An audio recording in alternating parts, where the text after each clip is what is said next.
So I'm just going to carry on, because what we're talking about really is separating asthma from preschool wheeze. These are very confusing graphs. It's the various patterns of preschool wheeze. So across the top here, across the top here we've got kids who have preschool wheeze, and they continue to wheeze as school-age kids. So they're born with asthma and they carry on having asthma. Down the bottom, we've got kids who've never had any wheeze. In the middle here, we've got kids who have preschool wheeze, so they've got episodes of bronchiolitis, but by the time they get to school, it disappears. And then we've got kids who, well, I'll go with this group, no bronchiolitis, but they develop asthma as school-age kids.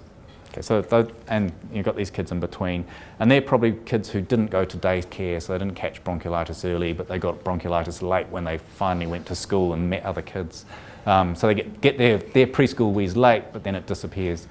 And the problem is that you're dealing, what we want to know is, at this age, will the patient be in this group? Will they have wheeze? But we're seeing them at this age, and only half the kids will be in that group, and there's no way of telling them apart. So this is the whole preschool wheeze phenotype thing. It's very useful for research, or if you're Doctor Who and can travel backwards and forwards in time, but not very useful if you're dealing with the patient in front of you. It is important. I don't want to dismiss it completely. So this is a study from Melbourne, where they've been following kids for decades, and they started with these wheezy bronchitis kids, because it goes back that far. And kids who had severe wheeze asthma when they were young, they had lower lung function, and they continue to have lower lung function in their 40s. So the concern is those people are going to be early COPD patients. And those people who had never had any wheeze had better lung function, and they had, people just tracked along.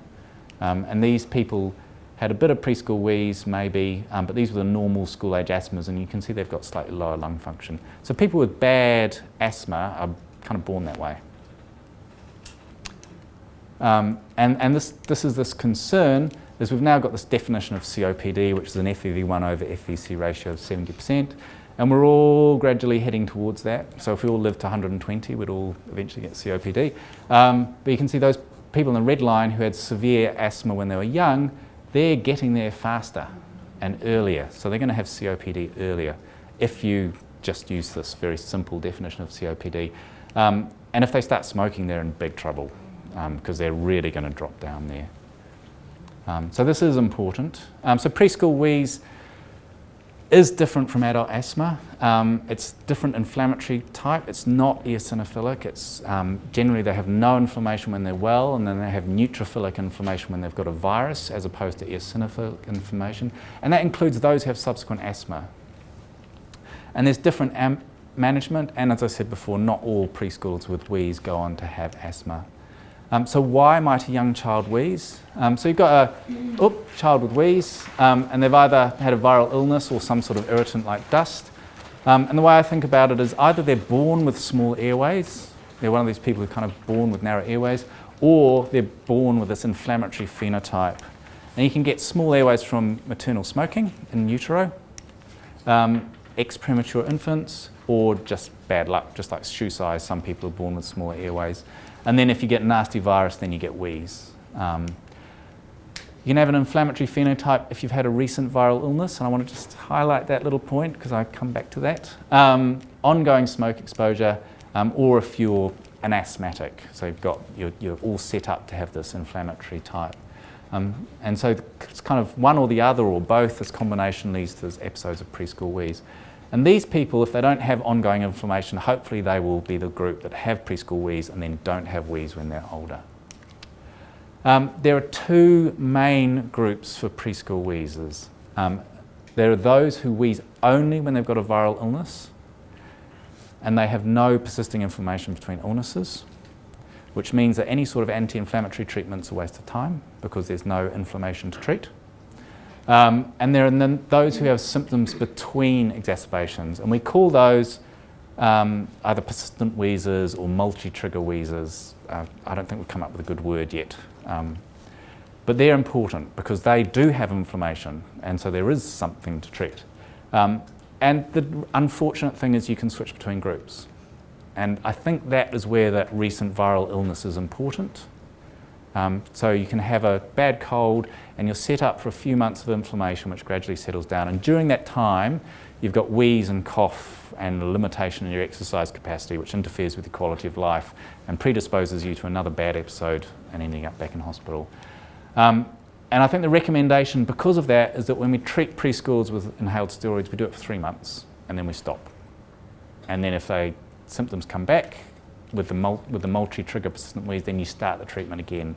So you kind of do these 3-month batches of treatment.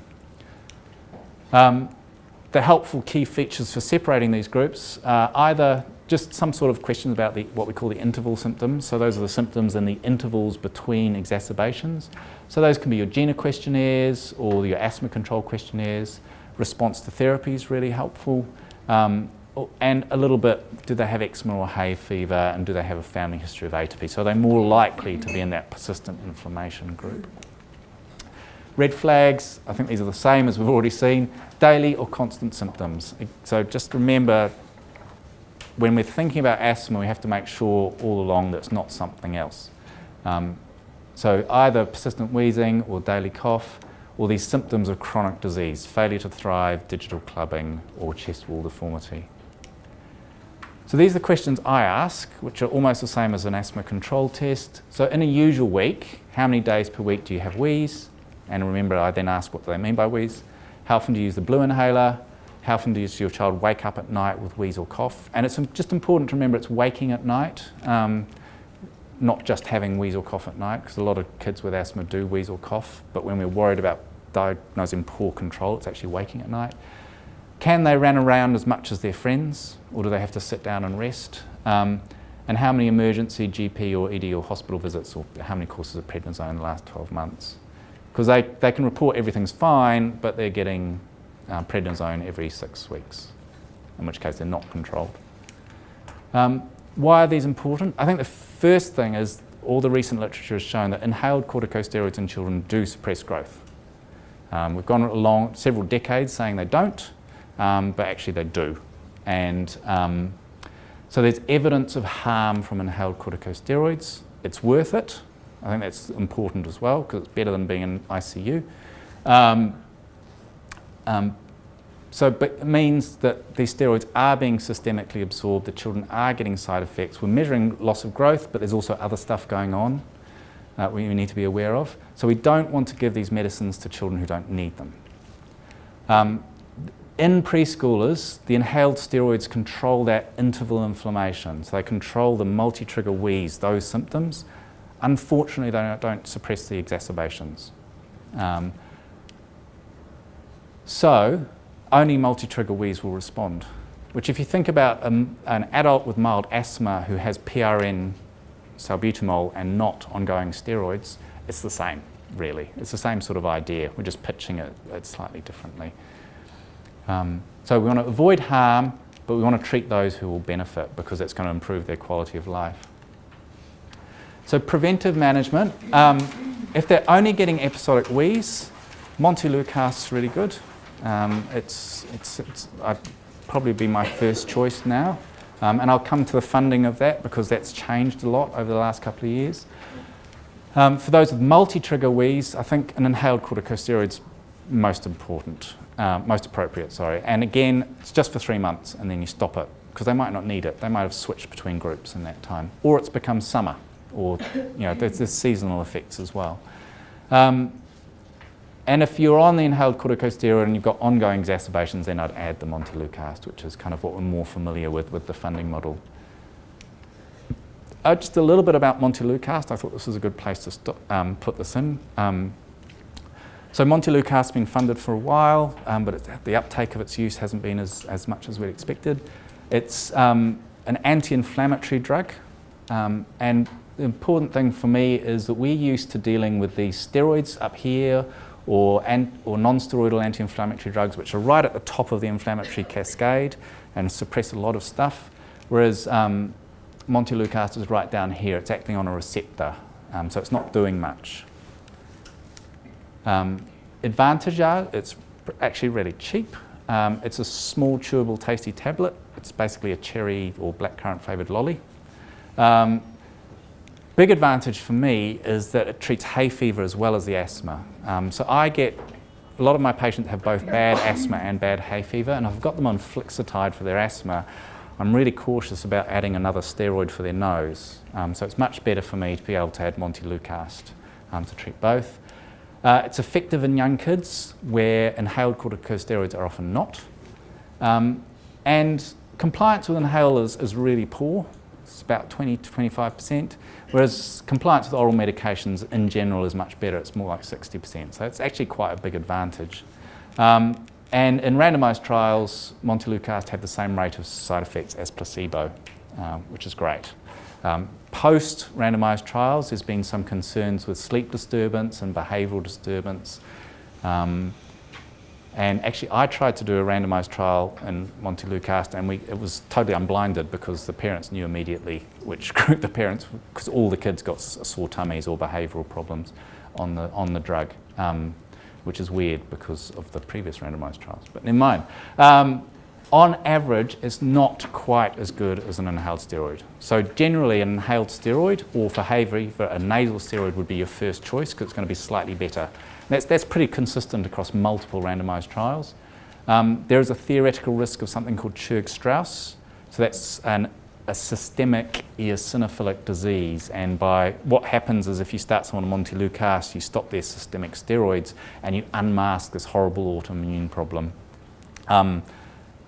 That doesn't seem to be a real risk. It just seems to be that they were patients who were suppressed on lots of steroids and they had the disease anyway. But that was a concern when Montelukast first became available. So Montelukast daily use, and always important to remember in asthma, no one ever studies severe patients. They all study mild and moderate ones who generally would be easily controlled with standard treatment anyway. So improved symptoms, similar effectiveness to fluticasone, but as I said, I would go with an inhaled corticosteroid is slightly better. Improved peripheral eosinophils, improved airway hyperresponsiveness, and reduced exacerbations. And this is the big selling point for me in preschoolers, is this is probably the only medication that will have a bit of benefit on exacerbations. The problem with preschoolers is it's normal for them to have 6 to 8 viruses per year. So while we might get rid of half their exacerbations, they're still going to have 3 per year. So it can be a bit frustrating and disappointing treating them. You can't really tell if you've made a difference or not. I can tell because my patients go from going to ICU to going to the ward, which is a big difference for me, but they're still coming into hospital. So that there's also an alternative strategy with Montelukast, which I would no longer recommend, but it's potentially at the first sign of a cold, you could start the Montelukast as a kind of preventer. And this is how it was, I think PHARMAC originally funded it for preschoolers. Does help a bit, but there's actually a more recent study that it's showing that this strategy doesn't work. In the same way that actually starting ReadyPred at the first sign of a cold doesn't work either, unfortunately. If these kids are going to have an exacerbation, they're going to have it. And overall now, there's more evidence for continuous use, and it's probably, which is, if you look at your special authority for Montelukast, it says the opposite, but actually there's more evidence for continuous use of Montelukast, and it is funded now for continuous use. So it's designed as a first-line replacement, because it's right down the bottom of that inflammatory cascade. It's designed as a first-line replacement for inhaled steroids in people who don't want to be on inhaled steroids. But the way it's funded for us is as an add-on for quite severe asthma. It's funded for prevention of exercise-induced wheeze and treatment of preschool wheeze. As I said before, it's great if they've got hay fever. And it's been tested as an add-on to inhaled corticosteroids instead of adding a LABA. So the special authority criteria, either for preschoolers or for school age with exercise-induced wheeze, or for aspirin desensitization, which I won't go into. So for preschoolers, intermittent severe wheeze and has had at least 3 exacerbations in the past 12 months, severe enough to seek medical attention. So that's just come into your GP. Okay, so it's quite easy. It's easy to reach that target, so you can get funding for this quite easily. For school-age kids and for adults, it's funded for exercise-induced bronchoconstriction. So firstly, the patient has to be trialled on maximal doses of inhaled corticosteroids and LABA. Now, if they don't respond to adding a LABA, the BTS guideline is that should stop, and I'll come back to that after morning tea. But just remember that, which is why this line is here, and the patient remains on the inhaled corticosteroid, and they continue to experience frequent exercise-induced bronchoconstriction. So that's all my patients. They all have symptoms when they're running or walking. So it's easy for me. But you might have a little bit more trouble justifying ticking the box with your patients. But it's worth asking. Okay, any questions about that? So that's all preschool wheeze. You probably already said it, but going back when you talked about the wheeze and starting Montelukast, would you just use Montelukast on its own rather than having an inhaled steroid, or do you always use it as a combination for some of the younger ones? So I'm trying to put myself in your shoes. So if I was seeing a patient with recurrent exacerbations who's completely fine between, I would start them just on Montelukast. If I was seeing a patient who had symptoms between, I would start them on just an inhaled corticosteroid and then add the Montelukast.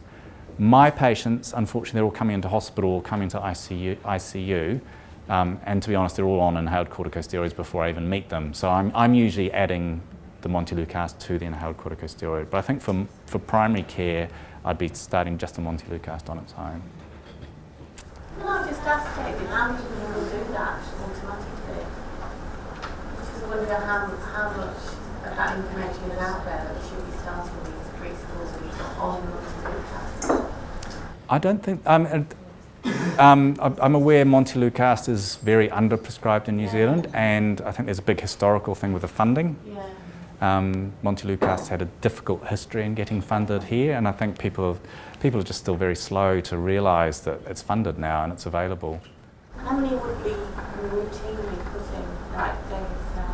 We, down in Invercargill, because I work in the children's ward down there, so I'm the asthma educator down there.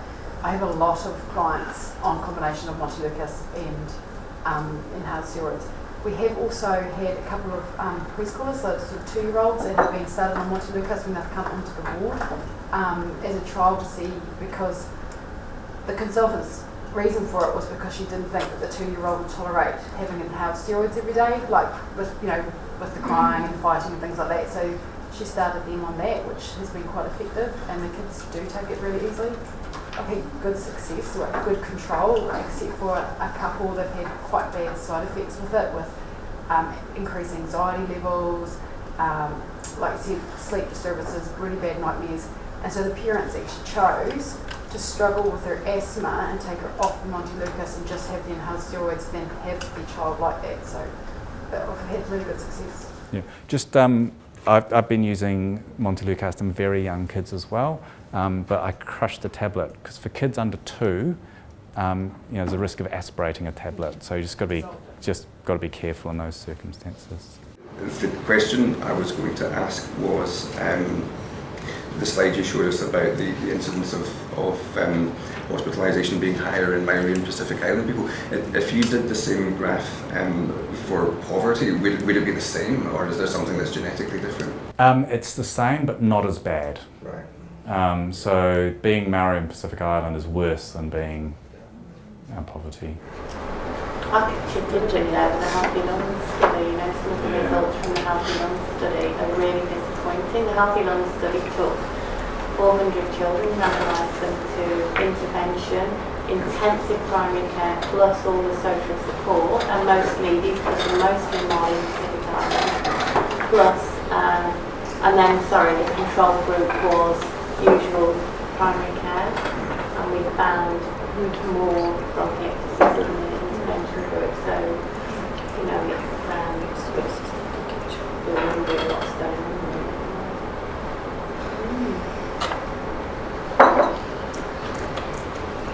I just asked, do those side effects settle if they settle after a while if they're steroid? I think with the tummy discomfort, some of the kids tolerate it. I think the behavioural stuff just continues. But just to point out, the early history of steroids in children had the same problem. It was very difficult to prove that prednisone prevented hospital admission, because even though the kids' asthma was better, their behaviour was absolutely appalling, and they still ended up in hospital because the parents couldn't manage them at home. So it's an ongoing issue. Yeah. And with Montelukast treatment, how long would you expect it to could see a response?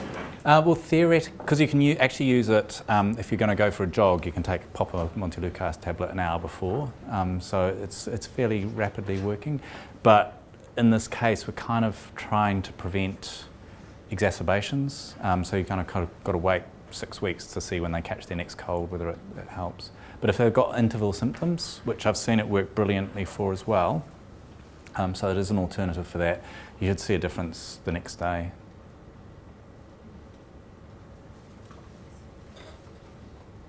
Cool. And just to answer, just sort of comment that the special authority has got a lot easier with Montelukast. It used to be quite difficult, so there were quite stringent criteria. So it is a lot easier to prescribe now. Not that I've got shares or anything.